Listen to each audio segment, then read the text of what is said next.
Good morning from Yummy BTV. Wishing you all well, sending plenty of love your way as usual now.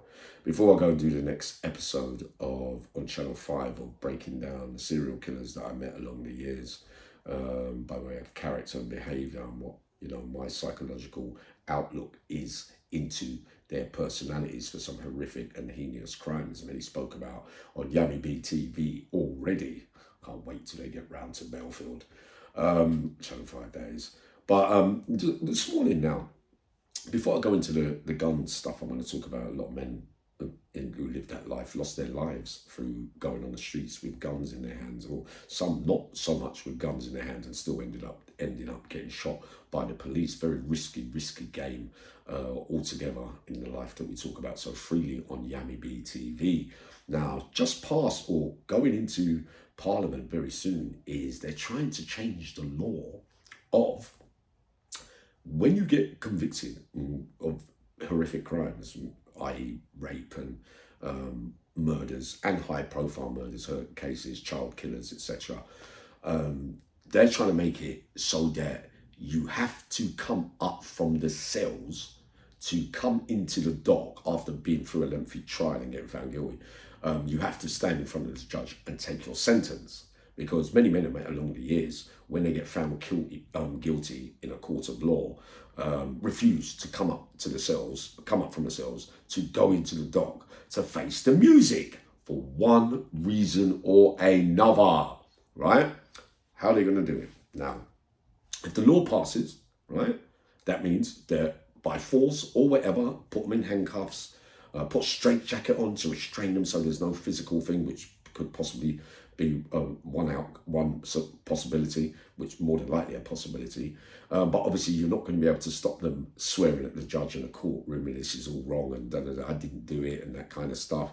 I don't think that the courtroom are going to be too bothered whether somebody runs off their gums in the courtroom, as long as they get to pass the sentence on them, while the victims, who deserve justice, of course, and everybody in the courtroom can look them square in the eye when you get a massive sentence of some kind. Now, for one reason or another, some of the men that I met, and many men, a certain amount of men, don't want to go up and face the music, right? Once the trial doesn't go their way.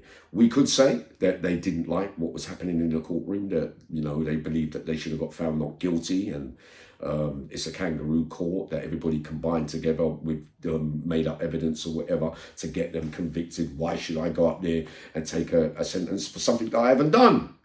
But also, I met men that have committed the crime and the act and still refuse to go up there. Now, there's obviously that old thing with villains as well, when you've done bad crimes and you think you've done them, but you think you should win your court case. And the police and the prosecution are going to move things around a little bit to make sure that you get found guilty because they know that you did it and everybody else did. But your argument is, yeah, but I shouldn't have got found guilty. But hold on, if you've done it, you get found guilty. And is there any rules to either side trying to get swerved out of whether you did it or not? You say your bit and your bit. We'll go into that Andrew Marcus and then the miscarriage thing. I'm going to break that down for you clinically very shortly now. Also, the shame.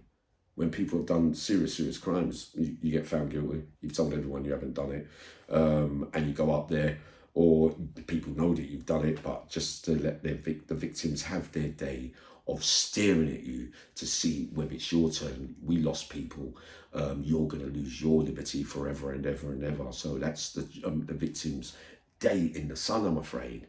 Now, sometimes it's the moral cowardice as well of not accepting kind of your part in things, and I'm not going up there to stand there because I've got to get a life sentence for my crimes, and I'm not giving them the satisfaction of being able to say 30, 35 years, because it can be very hurtful to receive a sentence of that nature, because directly you're not really got much chance, depending on your age, of getting out again. So it's more, I would say, would it get past that law? I think they could possibly get that, yeah, because there are a lot of men that I met over the years who said, I never even appeared up there, I'm not going up there. They railroaded me and that kind of stuff. So just thought I'd point that out to you, and that is just going through That's just in the early stages of going through Parliament. It'd be interesting to see if they win that. But possibly, Uncle Yemi says that they might. Now, the other thing that I want to talk about, right, is that I've met many men over the years, as you know. Some men that I met in the early years of my prison career and institutional stay, armed robbers, gangsters of some kind, lost men really, who only wanted to be a bad man and do stuff so that they could reach the top of the tree, or for a sense of belonging, and I'm not scared and I'm not fearful of nothing, and I'll use the gun. Some of them weren't really psychopaths. Some I struggle to believe that they could do the things that they may have done, if you get what I mean, when you meet them in person. We've gone through that. But I was thinking today about what it really feels like when you've got guns pointed at you by the flying squad or gun police who are coming to apprehend you for gun crimes that you're involved in. And I remember that occasion when they came for me. Remember we talked about it once, when I didn't want to come out the house while it was being surrounded with all red dots, right, in the middle of Surrey somewhere. But for a whole hour, I was talking wicked and dark, and I don't mind getting shot. I'm going out there. I'll wave the gun around and it'll be all over and all that. Because I was thinking again, but you're not going to get lifed off. You'll get a chance to get back out, Yummy. But I was still talking brave until I walked out the door. When you walk out and you faced actually all the red dots and they're all over you, kind of not as brave as what you thought, if you get what I mean, because you know that any minute you're not participating in human life no more. So that was me. I didn't really care, but I noticed as I got halfway in between, they hit me with the thing on my head as well when I got to the thing. But I did feel a little bit scared as I got closer and closer to where they had to wrap me up and that kind of stuff.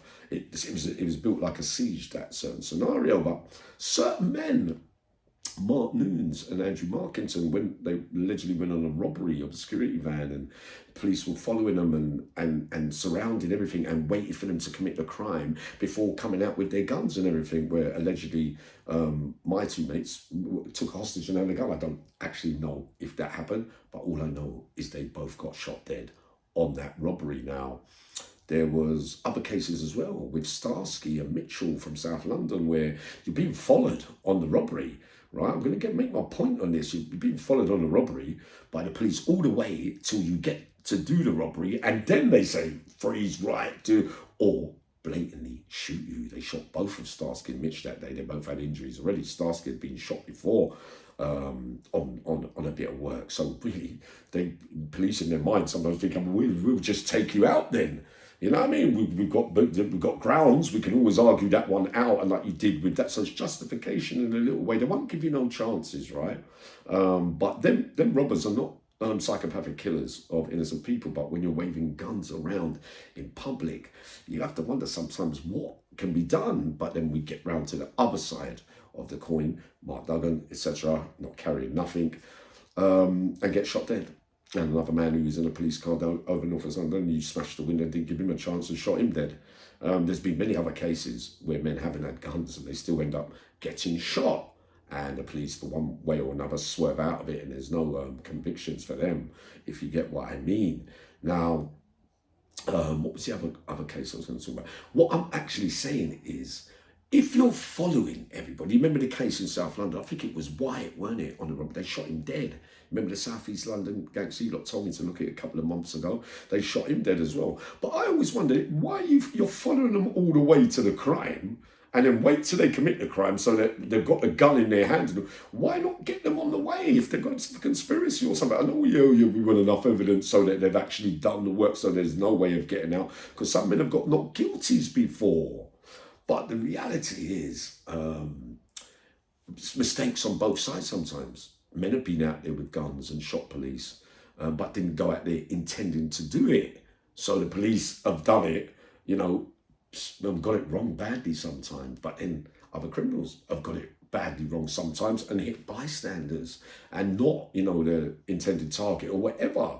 But in reality, bringing a gun out anywhere in you are really at serious risk of losing your life. And it's easier said than done that I don't care, I've got the bottle. And I've met many men, Mr. Paul Hall, he's a decent bloke, he was. I liked him. He was holed up in a house in East London way back, and I knew his brother Dino, and he refused to come out. And they surrounded him, and he was having the final stand, and he was basically saying to him, well, I ain't being taken alive, man.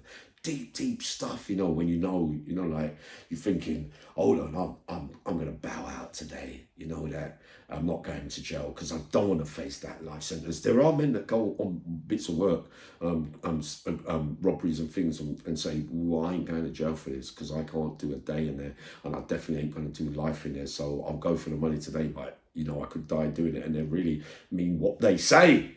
But sometimes I say easier said than done. Better still, don't carry them, because ultimately, by having one, I always believe when you've done these things to people, I always believe that you get it back the same way. And with the general public, when you're out with those guns, you're at serious risk of being shot and people around you being shot because you're in that adrenaline. I used to feel adrenaline when I was a burglar first and get adrenaline climb. Then when I had the gun, the power, you kind of think you've got and all that. When the roles are reversed, and you're faced with it, it's all together different question thing.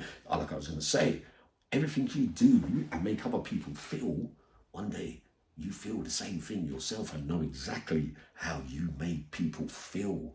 So once again, sorry for babbling. When you're out there with guns, you're talking very, very serious stuff. They will not give you a chance in this stone age either. To them, prevention is better than cure. The wrong man with the wrong gun just decides that he gets off on doing you anyway, and for what other reasons, like with certain things in the past, they've got their chance to get you. Remember what they did to Dave Ewing. But have a blessed day. I'm just having a little babble, but interesting to see if that law comes in about being able to bring people up to face the music. I'll talk to you probably tonight live after Channel 5.